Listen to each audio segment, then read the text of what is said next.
আসসালামু আলাইকুম। আমি মোহাম্মদ জাকারিয়া, পল্লী চিকিৎসক, মোটিভেশন স্পিকার।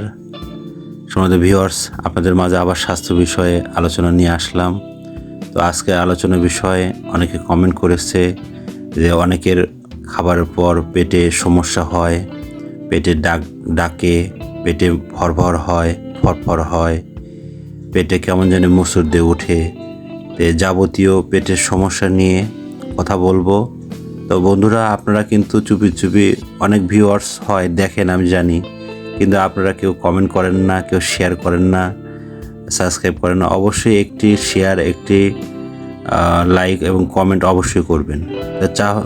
তাহলে চলুন আমরা শুনি যে আসলে স্বাস্থ্য বিষয়ে পেটে সমস্যা হলে কি করা যাবে। যাদের মনে সন্দেহ যে আমাদের পেটে হয়তো বেশি তেল বা চর্বি খেলে পেটে মোচড় দেয়, বা আমাদের পুরাতন হিস্টোরি দেখা গেছে যে আমরা অ্যামোডিস বা ফিলমেট বা এই ধরনের খাবার খাই, বা দেখা গেছে বাথরুম আমাদের অনেক কষা বা বাথরুম হতে চায় না, বা পেটে মোচড় দিয়ে উঠে, বা আমরা হয়তো ডম্পিডন খাই, তাদের ক্ষেত্রে বলছি যে আপনারা এলোমেলো ওষুধ না খেয়ে আপনারা প্রাথমিকভাবে একটা ডাক্তারের পরামর্শ অনুযায়ী, স্বাস্থ্য অনুযায়ী আপনারা চলুন।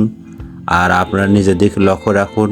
বেশি গ্যাসের ওষুধ খাওয়ার প্রয়োজন নেই, কারণ ওটা একটা অ্যাসিড, আপনার পেটের মধ্যে অ্যাসিড তৈরি করবে। আর আপনার একটু স্বাস্থ্য মেনে নিয়ম করে আপনাকে চলতে হবে। আর সকালে ওঠার পর একটু পানি পান করবেন, আর ভাজা পোড়া কম খাবেন, আর ফ্রিজের হয়তো 4 দিন বা 5 দিন 6 দিন এই ধরনের খাবার খাবেন না, যেন পরবর্তীতে আপনার ক্ষতি হয়ে যায়। এইভাবে আপনি নিজের দিকে লক্ষ্য রাখেন এবং বাসি খাবার থেকে পরিহার করুন, এবং খাবারের আগে হাত ভালোভাবে ধুয়ে নেবেন, এবং প্রতিদিন অন্তত 8 থেকে 10 ঘন্টা অবশ্যই ঘুমাবেন, এবং ঘুমানোর আগে মোবাইলটি রেখে ঘুমাবেন। এইভাবে যদি নিয়ম করে চলতে পারেন, আশা করা যায় অবশ্যই ইনশাল্লাহ আপনার আইবিএস অন্যান্য কষা বা পেটের সমস্যা থেকে আপনি ভালো হতে পারেন। তো বন্ধুরা, আপনারা এই 100 বছর প্রতিষ্ঠান বিরাজ মেডিকেল স্টোর আপনারা অবশ্যই সাবস্ক্রাইব করবেন, শেয়ার করবেন, কমেন্ট করবেন পরবর্তী কী ধরনের ভিডিও চান, তাহলে আমরা বুঝতে পারবো পরবর্তী আপনাদের জন্য ভিডিও নিয়ে আসবো। তো আপনারা ভালো থাকবেন, সুস্থ থাকবেন। সবাইকে থ্যাংক ইউ, ধন্যবাদ।